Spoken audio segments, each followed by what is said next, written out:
Hello everyone, welcome you all for the lecture session on the subject of Design of Machine Elements 1 having in subject code of 18ME52. So in the previous session we began with the module 3 which is all about an introduction for the design of machine elements. In that particular module we have the design for the temporary joints which is nothing but the cotter and the knuckle joint, and then we have for the threaded fasteners and then the power screws. We took up the power screws and we understood what is an power screw. The power screws are the devices which are used to convert the rotary into the linear motion with the help of the transmitting the power. And then we saw the advantages of power screw, the applications of power screws as well as the disadvantage of using a power screw. Then we understood the concepts of the terminology that are associated with respect to the power screw. Then we took up a condition where how much amount of torque is required in order to either to raise the load or to lower the load. So in order to do that we derived some equation and we obtained an expression for the torque that is required in order to raise the load. So in today's session, let us begin with the torque required in order to lower the load, or let us derive an expression for the amount of torque that is required in order to lower the load. Along with that, there is an important concept with respect to the power screws which are the self-locking and the overrolling. These two are the conditions that exist whenever we consider an power screw, specifically in the case of an screw jack. Then let us see a numerical problem with respect to the power screws. So to begin with, the first condition which is the amount of torque that is required in order to lower the load.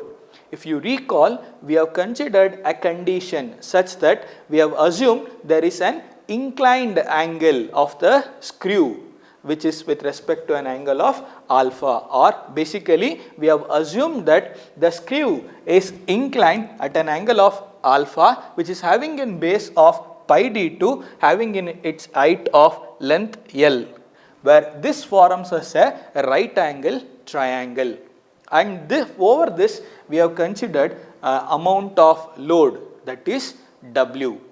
So this load has to be either raised or it has to be lowered. So we are supposed to consider this condition of either raising or lowering the load. So in the previous class we begin with the torque required in order to raise this load over the screw. In today's session, let us learn the derivation of expression for the torque required that is required in order to lower the load. Now we have considered a block of weight that is placed on the inclined screw. This block, it consists of a weight, and that weight will be acting in the downward direction. There is a normal reaction force that is developed because of this weight, and that will be acting normal to this particular inclined surface.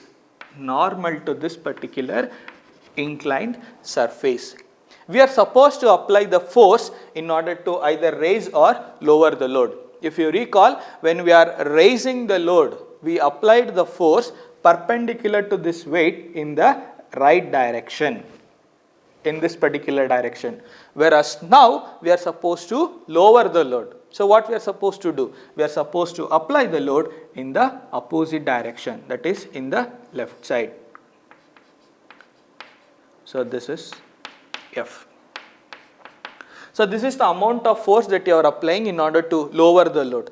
This load has to overcome the friction and then it can come down. So what is that frictional force? So we know that the frictional force is mu Rn, and how it will be acting? When the block was moving in the upward direction, it was in the opposite direction. Now the block is getting moved down. So the frictional force will be acting in this direction and it is indicated by mu Rn.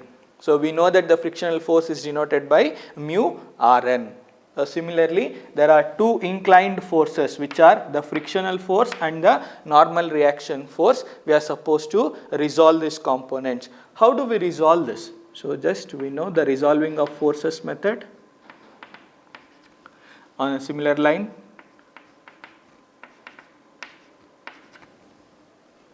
So if this angle is alpha, what will be this? So this angle will also be equal to alpha itself. Similarly, this angle is also equal to alpha. Similarly, as we did in the previous case. Now we are supposed to identify the horizontal and the vertical surface, vertical forces.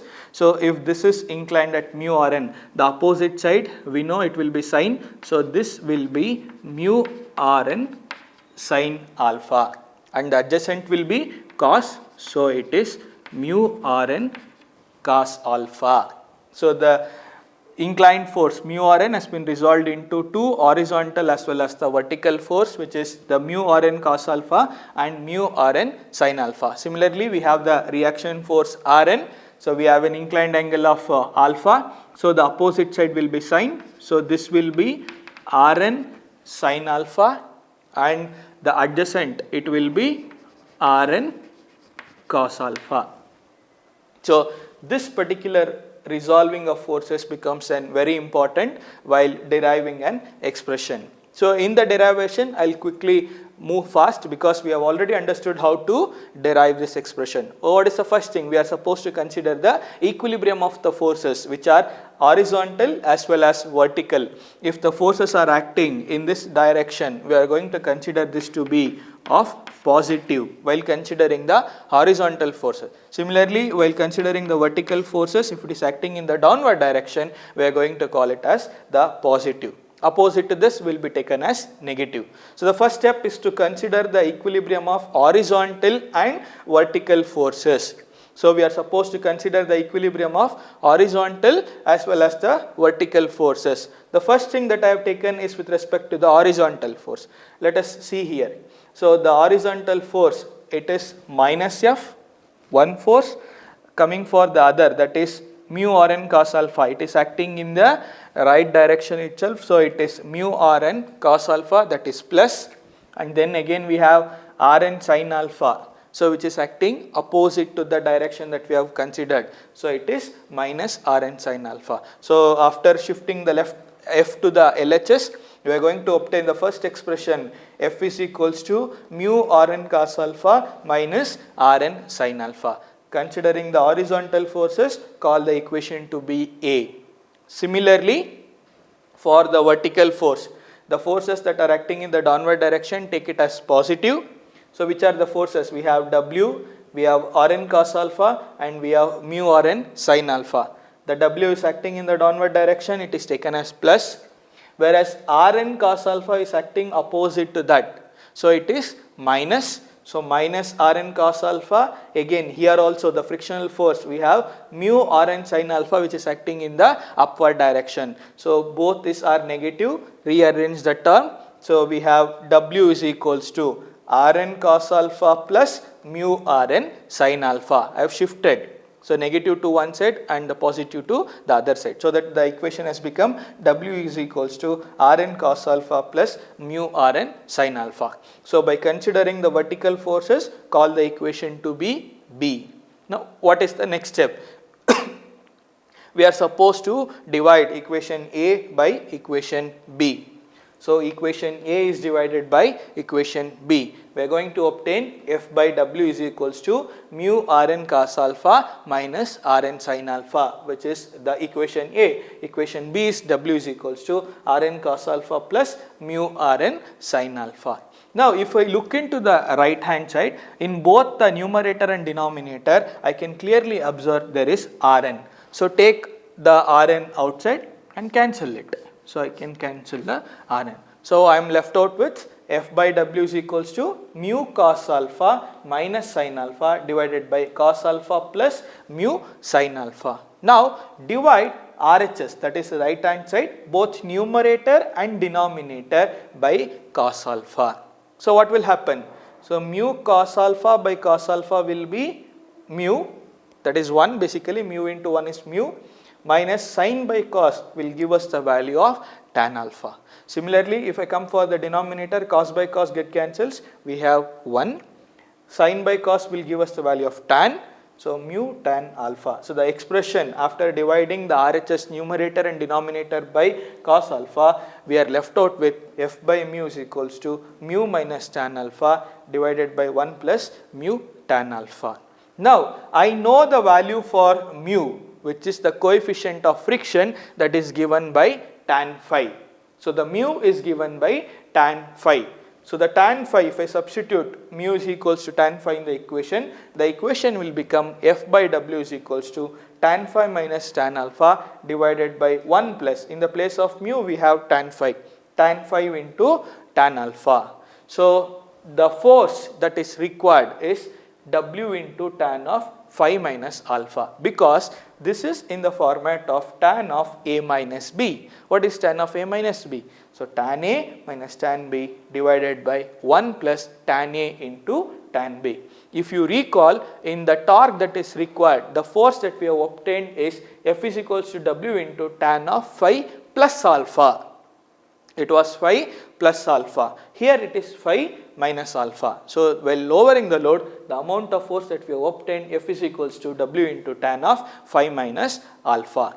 But what is the thing that we require? We require the torque that is required, because we are applying the force at some end. So the torque that is required will be given by torque is equals to force into its radius. What is the force? W into tan of phi minus alpha. The radius is d2 by 2. So the force W into tan of phi minus alpha that we have obtained, radius is d2 by 2, the mean diameter of the screw. So the overall torque that is required or obtained while lowering the load is given by T is equals to W into d2 by 2 into tan of phi minus alpha. So this is the final expression that is obtained for the condition of the torque that is required in order to lower the load. So this is with respect to the torque that is required in order to lower the load in the power screws. Next, coming for a very important topic, which is the self-locking and overhauling in the power screws. See, we have considered the load that has to be lowered, is it not? And we have obtained the expression. So that is the torque T is equals to W into d2 by 2 into tan of phi minus alpha. Tan of phi minus alpha. So this is the amount of torque that is required in order to lower the load.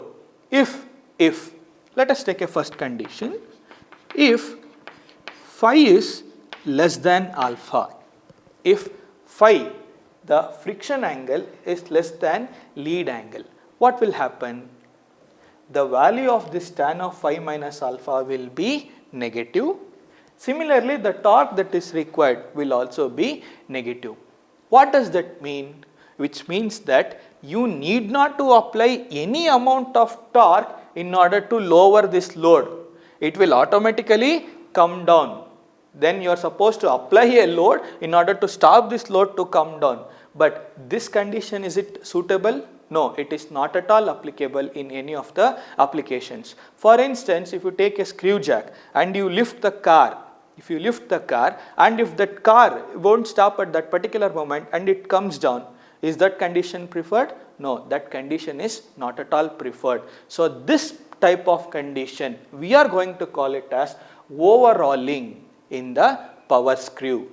It is called as overhauling condition, where the friction angle is lesser than the lead angle. The reasons might be anything. It might be sometimes because of the excessive lubrication itself, the weight will automatically comes down, but that condition is not at all preferred, because if this condition exists, if phi is less than alpha, what will happen? You need not to apply any torque itself. If you place the load, it will automatically come down. So that is not at all the preferred condition.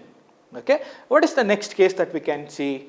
If phi is greater than alpha, if phi is greater than alpha, so if phi is greater than alpha, this value will be positive. So the torque will also be positive itself, which means to say that you are supposed to apply some amount of torque in order to lower the load. So it won't come down on its own, you are supposed to apply some amount of torque in order to lower that particular load.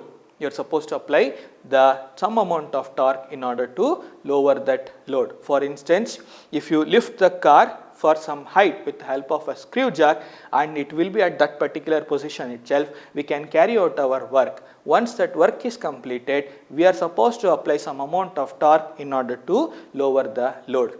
This condition we are going to call it as self-locking. We are going to call it as self-locking, where the load will be fixed at particular position, and this is the condition that is preferred in the power screws. So this is with respect to the self-locking and overhauling conditions that exist in the power screws. Now let us take a numerical problem with respect to the power screws and see what are the parameters that we are supposed to calculate. Now let us see the first problem. The problem statement goes like this: a power transmission screw having an square thread. It is very important to know the type of thread that they have given in the problem. It is a square thread of 30 cross 6. They have given the dimension of this particular threads also. So the dimension of a thread becomes a very important concept. It is 30 cross 6. Let us see in the later part of the problem what does 30 means and what does that 6 means. Propels a weight of 20 kilonewton. It is propelling a weight of 20 kilonewton at a speed of 3 meters per minute. 3 meters per minute. That gives us the velocity. So then we have the collar as an inside diameter. The nut above we are going to place the collar. The collar has an inside diameter of 30 millimeter and an outside diameter of 60 millimeter. The coefficient of thread friction, be very specific, the coefficient of thread friction is 0.15 and the collar friction is 0.2. So these are the given data. Then we have determine the power required in order to drive the screw. So we are supposed to calculate the amount of power that is required, the efficiency of this particular drive, and what is the length of the bronze nut that is required if the allowable bearing pressure for that particular nut is 12 megapascal. They have also asked us to calculate the nature and magnitude of the stress that is induced in the screw. So if we list down the data given in the problem, so solution, so the given data, let us try to list one by one. So the type of thread they have given is a square thread. So this can be of a Acme thread, this can be of a trapezoidal thread. So be very careful depending upon the type of thread. So it is a square thread having 30 cross 6. So what does this 30 cross 6 means? So for that, let us go back for the definitions or the terminology with respect to the power screw. So we have a power screw, the threads or forum. We have three different types of diameter. What are those? The nominal diameter, core diameter and the pitch diameter. So the core diameter is denoted by the term D1. The mean diameter is denoted by the term D2. The nominal diameter is denoted by the term D, and we also understood what is a pitch. The pitch is the distance measured from one point on the thread to the corresponding point on the adjacent thread. Whenever we see the dimension of a thread in this form, usually this is of the nature D cross P, where D is the nominal diameter and P is the pitch. So with the help of this, I can note down two diameter, which are the nominal diameter denoted by D, it is of 30 millimeter, and then I can note down my pitch, which is P, 6 millimeter. Then what are the other two diameters that I am supposed to calculate? That is the core diameter and the mean diameter. So the core diameter, which is denoted by the term D1, it will be equal to this D minus P, that is 30 minus 6. So my D1 is equals to 24 millimeter. In the case of square thread, so the D1 will be equal to the D minus P. So D1 is equals to 30 minus 6, which gives us the value of 24 millimeter. Similarly, I can calculate the mean diameter with the help of two parameters d2. So this I can calculate either with the help of a pitch and the nominal diameter, or the average of the nominal and the core diameter will give us the value of the mean diameter. So the mean diameter will be usually equal to d minus p by 2 in terms of pitch if we talk. So d is 30 minus 6 by 2. So the d2 value will be equals to 27 millimeter, or you can take the average of these two. 30 plus 24 is 54 divided by 2 will also give us the value of the 27 millimeter. So now with respect to the thread dimensions, we have understood all the parameters that is required, which is the d, p, d1 and d2.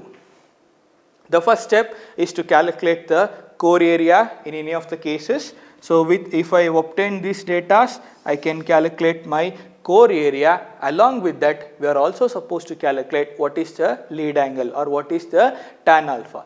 So the first set of steps will remain same for all the problems. It is to identify the basic dimensions with respect to the given problem. So we have identified D, P, D1 and D2. Now let us try to calculate the tan alpha, so which is the lead. So the tan alpha is given by L divided by pi d2. So we know that this expression. So the lead angle tan alpha will be equals to L divided by pi d2. Do we know d2? Yes, we know d2, which is 27. What is this lead?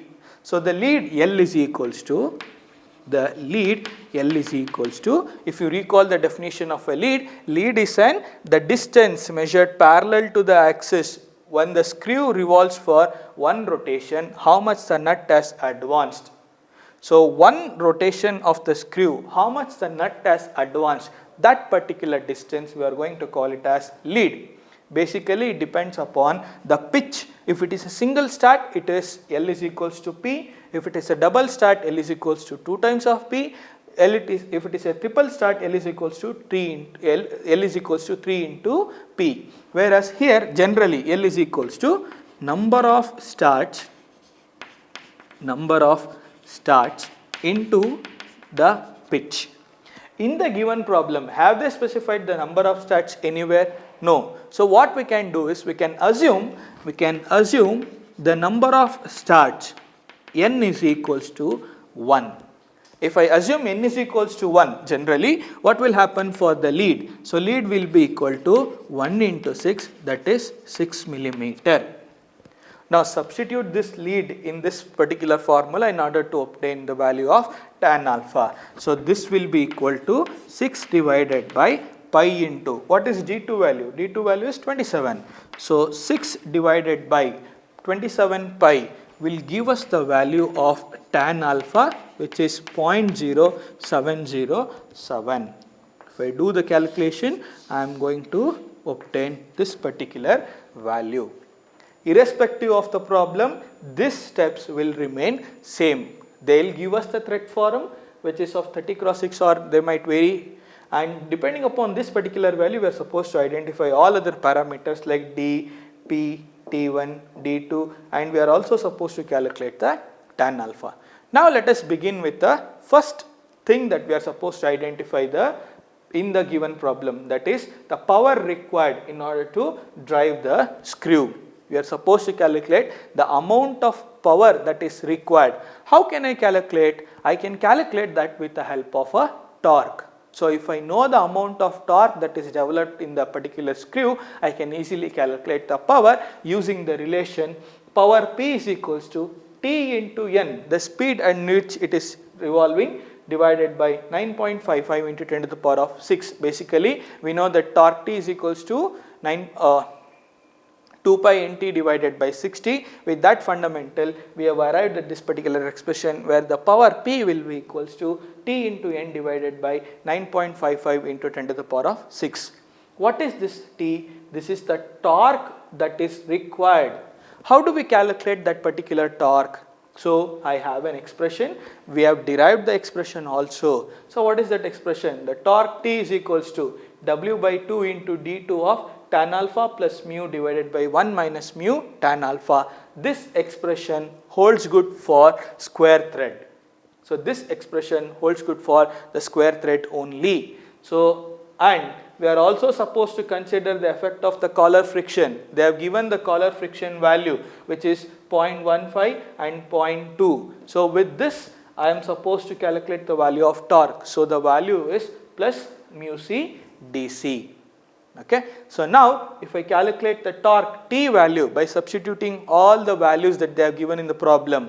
So the torque T is equals to, what is W? So the weight that has to be lifted is 20 kilonewton. So 20 into 10 to the power of 3 divided by 2 into D2 I want. So what is the D2 value? The D2 value is 27 millimeter. 27 millimeter. And tan alpha, I have calculated the value of tan alpha. So the value is 0.707 plus mu. Mu, we have the coefficient of friction that is given by 0.15. So 0.15 divided by 1 minus, again we have mu 0.15 into tan 0.0707 plus mu c dc. So what is this coefficient of friction with respect to the collar? The value is 0.2. So the 0.2, but do we know this dc? No, we don't know that dc. What we know is the inner and the outer diameter of the collar, that is given by 30 and 60. The inside diameter and the outside diameter of the collar. So with the help of that particular data, I can calculate the core diameter. How do I do that? So the DC will be equal to DCI plus DC naught divided by 2. So 30 plus 60 divided by 2, that is 45 millimeters. 45 millimeters. Substitute the value 0.2 into 45. So while solving with the help of a calculator, we are going to obtain the value of the torque. So we have substituted all the values, and the amount of torque that is developed after calculation is 150.23 into 10 to the power of 3 Newton millimeter. So we have obtained the value of the torque, but this was not asked in the problem. What they have asked us to calculate the power. So in order to do that, we have calculated the torque. What I want is the speed N. How do I do that? So the speed N is equals to, here in the given problem they are stating that it is at 3 meters per minute. In general, we know that speed N is equals to the velocity divided by the lead. How much is the lead? It is 6 millimeter. How much is the speed? 3 meter. This unit has to be converted into millimeter. So converting that meter to millimeter, we are going to obtain it as 3000 divided by the lead. Lead is 6. So it is 500 RPM. So N we have obtained. Now substitute both the values of T and N in the power equation and then calculate the value of the power. So how do I do that? So power P is equals to, the torque is 150.23 into 10 to the power of 3 into N value, just now we have calculated 500 divided by 9.55 into 10 to the power of 6. So the power, after doing the calculation, we have obtained power P is equals to, I am keeping the value in terms of kilowatt, 7.865 kilowatt. So this is the amount of power that is required for this particular screw in order to carry this amount of weight. So the power P is equals to 7.865 kilowatt. So the first thing what they have asked in the problem was to calculate the power required, and that has been calculated. What is the next thing they have asked? They have asked us to calculate the efficiency of this particular square thread.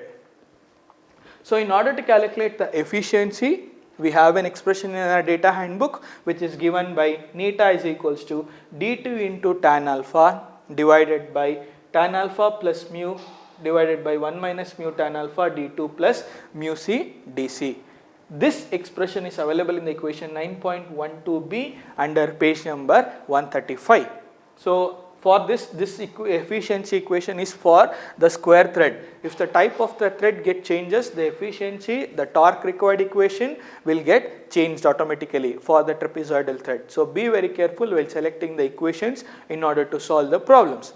So, now do I know all the parameter in this efficiency? Yes, I think. Now, let us keep on substituting and see what is the efficiency of this particular drive. Do I know the D2 value?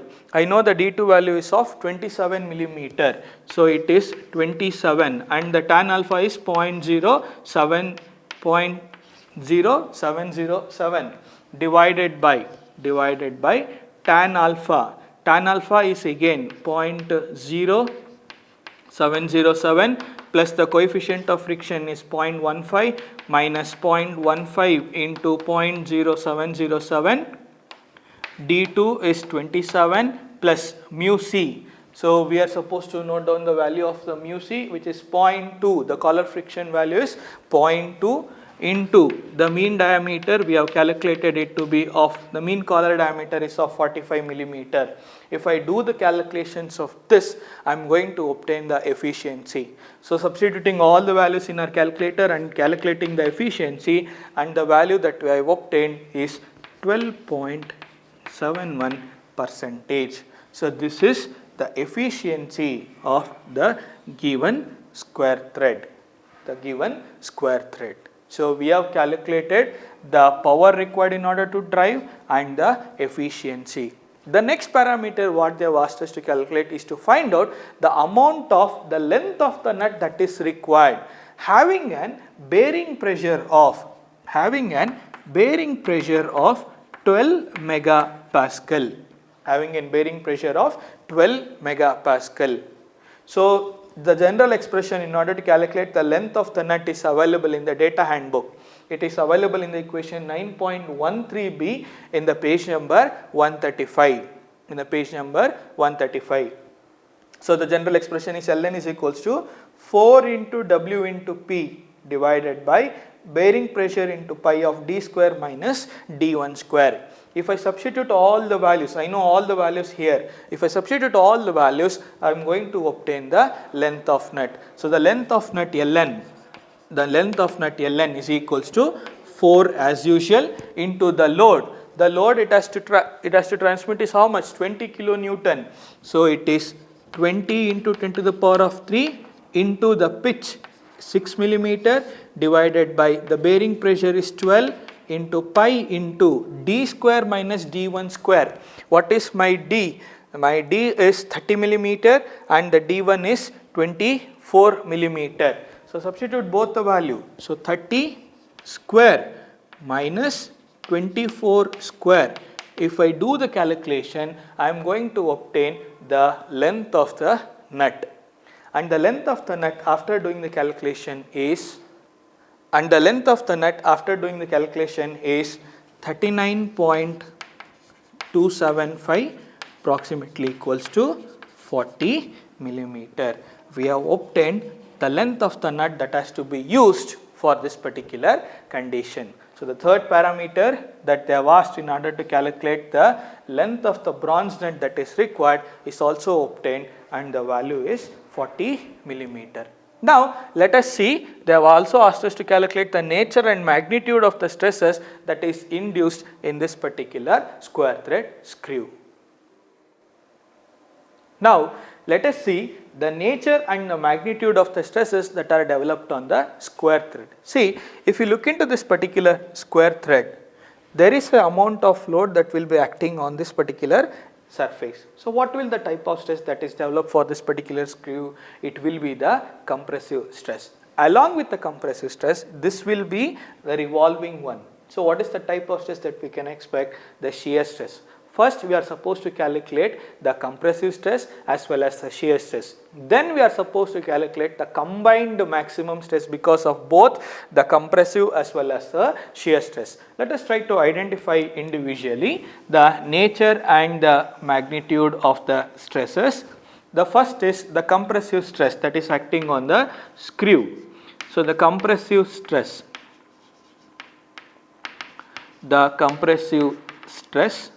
which is denoted by the term sigma c. So, how do we define in general? Sigma c will be equals to load divided by area, but here it is our core area. How do we calculate core area? The core area is calculated with the help of the core diameter, that is d1 square. So, the core area AC is equals to pi by 4 into my d1 is 24 square. So, the AC value that we are obtaining is 450.38 millimeter square. So, what is the amount of load? So, the load that is carried is 20 kilonewton. So, 20 into 10 to the power of 3. So, what is the area? So, it is 452.38 millimeter square. So, the compressive stress that is developed is given by the value after solving this is 44.28 Newton per millimeter square. So, the nature of the stress is compressive stress and that magnitude is 44.28 Newton per millimeter square. What is the second type of stress that will be acting on the screw? It is the shear stress. So, the shear stress is denoted by the term tau. So, we know the general expression that is given by T by J equals tau by R. T by J equals tau by R. What I want is tau. Do I know the torque? Yes, I know the torque. Do I know J? I know the relation. Do I know R? I know the relation. So, I can easily calculate with the help of this shear stress tau. So, this tau will be equals to T into R divided by J. So, the torque we have calculated. What is the radius? The radius will be equals to d1 divided by 2 because it is a circular cross section. So, R will be equals to d1 by 2. Similarly, the value of J will be pi d1 to the power of 4 divided by 32 for the circular cross section. So, let us substitute all the values and see what is the value that we are going to obtain, or in general you can change this for T. It is 150.323 into 10 to the power of 3 Newton per millimeter square into R is given by d1 by 2. How much is d1? d1 is 24. So, 24 divided by 2 divided by J. So, pi into d1 to the power of 4, that is 24 to the power of 4 divided by 32. If you solve this equation, the shear stress that you are going to obtain, the tau value that we are going to obtain is 55.34 Newton per millimeter square. So, we have calculated the nature is shear stress, the magnitude is 55.43. So, we have obtained individually the compressive as well as the shear stress. But what is the stress that will be? It will be the maximum stresses. We know the maximum normal stress and the maximum shear stress equation, and that is what we are supposed to identify. From the fundamentals itself, in the module 1 itself, we have considered both the stresses. With the help of these stresses, by applying the maximum normal stress theory, we have obtained what is the maximum stress that is acting on the component. On a similar line, we have the two stresses, that is compressive and the shear stress. Consider the maximum normal stress theory as well as the maximum shear stress theory, and then identify what is the maximum stress that is developed. So, the maximum stress that is sigma max. We have the general expression. Sigma max is given by 1 by 2 into sigma c plus square root of sigma c square plus 4 tau square. We would have written sigma by 2 plus square root of sigma by 2 square plus tau square. Here I have kept 1 by 2 outside. So, the expression is changed for sigma c plus square root of sigma c square plus 4 tau square. Do I know the compressive stress? I know the compressive stress. Do I know the tau value? I know the tau value. Substitute and then calculate the maximum tensile stress. So which is given by 1 by 2 into sigma c value. How much is sigma c? 44.28. So it is 44.28 plus again square root of 44.28 square plus 4 times of the tau value is 55.34 square. So the maximum stress that is induced on the power screw is given by 81 point, after doing the calculation, 81.7 Newton per millimeter square.